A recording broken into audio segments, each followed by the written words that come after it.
नमस्ते। आज बात करते हैं 2016 के पठानकोट एयरबेस हमले की। एक ऐसा हमला जिसने पूरे देश को हिलाकर रख दिया था।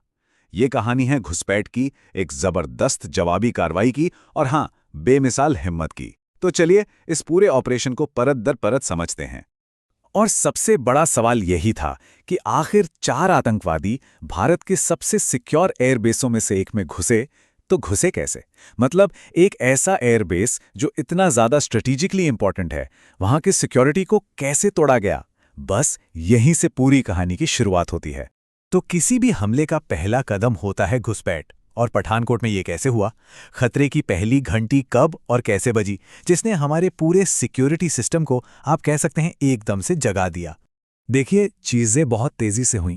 4 टेररिस्ट एक सूखे नाले का इस्तेमाल करके एयरबेस में घुस जाते हैं। ठीक उसी वक्त एक पुलिस ऑफिसर जिसे किडनैप कर लिया गया था, वो किसी तरह अथॉरिटीज को खतरे की खबर देता है। और फिर हमारी इंटेलिजेंस एजेंसियां पाकिस्तान जारी कुछ कॉल्स को पकड़ लेती हैं। जैसे ही ये तीनों कड़ियां जुड़ी, एयरबेस पर फौरन रेड अलर्ट जारी कर दिया गया। तो अब ये बात शीशे की तरह साफ थी कि सुसाइड बॉम्बर्स बेस के अंदर हैं। अब मिशन था उन्हें ढूंढना और न्यूट्रलाइज करना। और ये कोई आसान काम नहीं था। ये एक बहुत ही ज्यादा तनाव भरा और मुश्किल ऑपरेशन होने वाला था। तो इस खतरे से निपटने के लिए एक जॉइंट टीम तैयार की गई। और टीम भी कोई ऐसी वैसी नहीं, देश की सबसे elite force NSG, task force, air force के खतरनाक गरुड़ कमांडो और साथ में पठानकोट एयरबेस के सिक्योरिटी वाले लोग। इन सबका बस एक ही मकसद था, किसी भी कीमत पर आतंकवादियों को बेस के कीमती सामान, मतलब हमारे एसेट्स तक पहुंचने से रोकना। और फिर टेक्नोलॉजी काम आई। एयरफोर्स के एक सर्वेलेंस ड्रोन ने कुछ हीट सिग्नेचर, मतलब इंसानी शरीर की गर्मी को डिटेक्ट किया। यह पहला पक्का सुराग था। पहली बार पता चला कि आतंकवादी आखिर हैं कहां। बस इसके बाद एनएसजी ने उनकी तरफ बढ़ना शुरू कर दिया। उस वक्त की स्ट्रैटेजी बिल्कुल क्लियर थी। जैसा कि कहा गया, तो हमने आतंकवादी के चारों ओर फंदा कसना शुरू कर दिया। मतलब सीधा हमला नहीं करना था। मकसद था कि पहले उनके भागने के सारे रास्ते बंद करो, उन्हें एक जगह पर घेर लो। हाँ, वो छिपे हुए थे, लेकिन अब उनके पास भागने का कोई रास्ता नहीं बचा था। अब एनएसजी का जो इनर कॉर्डन था, यानी अंदरूनी घेरा, वो धीरे धीरे बहुत सावधानी से आतंकवादियों के ठिकाने के पास पहुंच रहा था। माहौल में टेंशन लगातार बढ़ रहा था। हर कोई जानता था कि अब आमना सामना बस होने ही वाला है। और फिर वो पल आ ही गया। जो सर्च ऑपरेशन चल रहा था, वो अचानक एक जबरदस्त फायर फाइट में बदल गया। जैसे ही आतंकवादियों को ये एहसास हुआ कि वो चारों तरफ से घिर चुके हैं, उन्होंने गोलियां चलानी शुरू कर दी। घेरा कसते ही आतंकवादियों में एकदम से पैनिक फैल गया, खलबली मच गई और उन्होंने पागलों की तरह अंधाधुंध फायरिंग शुरू कर दी। ये इस ऑपरेशन का सबसे खतरनाक फेज था। दोनों तरफ से जबरदस्त गोलीबारी हो रही थी। और ये कोई मामूली फायर फाइट नहीं थी। आतंकवादी पूरी तैयारी से आए थे। उनके पास मोर्टार थे, असॉल्ट राइफलें थीं, ग्रेनेड थे, मतलब पूरा जखीरा लेकर आए थे।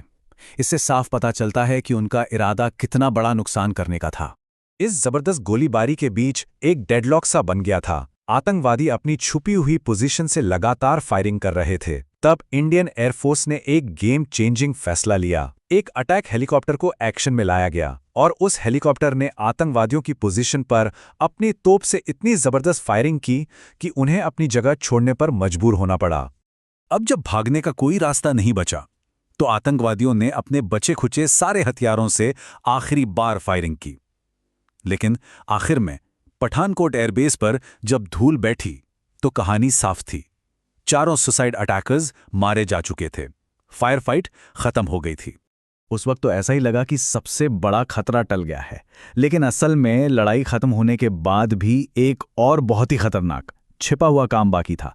और अफसोस की बात यह है कि यही इस पूरे ऑपरेशन का सबसे दुखद हिस्सा बना। फायर फाइट तो खत्म हो गई थी, पर क्या खतरा भी खत्म हो गया था? आतंकवादियों को तो मार गिराया था, पर क्या एयरबेस अब 100% सेफ था? और इसका जवाब था नहीं। खतरा था बूबी ट्रैप्स का। देखिए, ये एक जाने मानी टेररिस्ट टैक्टिक है। वो मरने के बाद भी और नुकसान पहुंचाना चाहते हैं, इसलिए अपनी बॉडीज पर या आसपास की जगहों पर छुपे हुए बम लगा देते हैं। बस इन्हीं छुपे हुए बमों को बूबी ट्रैप कहा जाता है। इसीलिए फोर्स कमांडर ने बहुत सही फैसला लिया कि सुबह का इंतजार करते हैं। अगली सुबह एनएसजी की बॉम्ब डिस्पोजल स्क्वाड ने अपना काम शुरू किया। वो एक एक करके आतंकवादियों की बॉडीज को चेक कर रहे थे और तभी एक बहुत ही दुखद हादसा हो गया।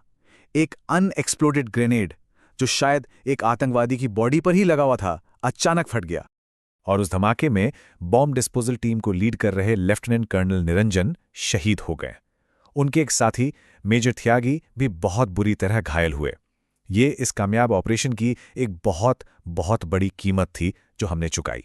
इस भारी नुकसान के बावजूद मिशन अभी भी अधूरा था, उसे पूरा करना ही था। तो हमारे सुरक्षा बलों ने अपना काम जारी रखा ताकि एयरबेस को पूरी तरह से 100% सेफ किया जा सके। आपको जानकर हैरानी होगी कि उस फायर फाइट और उस दुखद हादसे के बाद भी पूरे एयरबेस को सेफ डिक्लेयर करने में अगले 48 घंटे और लगे। एक एक कोने को, एक एक इंच जमीन को खंगाला गया ताकि कोई भी छिपा हुआ खतरा बाकी ना रह जाए। तो आखिर में ये काउंटर टेरर ऑपरेशन एक बहुत बड़ी स्ट्रेटेजिक कामयाबी थी। सोचिए, महीनों की प्लानिंग के बाद भी आतंकवादी अपने असली मकसद में बुरी तरह फेल हो गए। हमारे सारे फाइटर प्लेन सेफ थे, हमारी मिसाइलें सेफ थीं, हमारे रडार सेफ थे और सबसे जरूरी, बेस पर रहने वाले सभी परिवार पूरी तरह से सुरक्षित थे। तो हाँ, ये मिशन स्ट्रेटेजिकली एक बहुत बड़ी जीत थी, लेकिन इस जीत के लिए हमने एक जांबाज अफसर की जान की कीमत चुकाई। और ये हमें एक बहुत ही गहरे सवाल पर लाकर खड़ा कर देता है कि जब किसी मिशन की कामयाबी की कीमत इंसानी जान हो, तो उस कामयाबी को आखिर कैसे नापा जाए। ये एक ऐसी हकीकत है जो हमें याद दिलाती है कि जीत कभी भी मुफ्त में नहीं मिलती, उसकी हमेशा एक कीमत होती है।